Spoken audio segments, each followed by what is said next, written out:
Қаламыздың тіл мамандары мемлекеттік тілді латын әліпбиіне көшіру мәселесін талқылады. Басқосуда тақырыпқа сай жоғары оқу орындарының оқытушылары мәдениет және тілдерді дамыту мен білім және ішкі саясат бөлімдерінің мамандарының баяндамалары тыңдалды.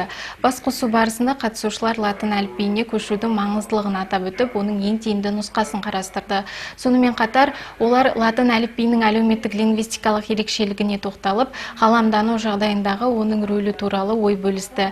Естеріңізге сала кетсек, кеше елбасы болашаққа бағдар рухани жаңғыру бағдарламасын жүзеге асыру барысында аударылған және шығарылған 18 оқулық ұсынылған болатын. Тіл мамандарының айтуынша, бұл латын әліпбиіне көшудің тағы бір қадамы. Бұған қоса бүгінде жастар латын жазуын ақпарат таратуда кеңінен қолдануда.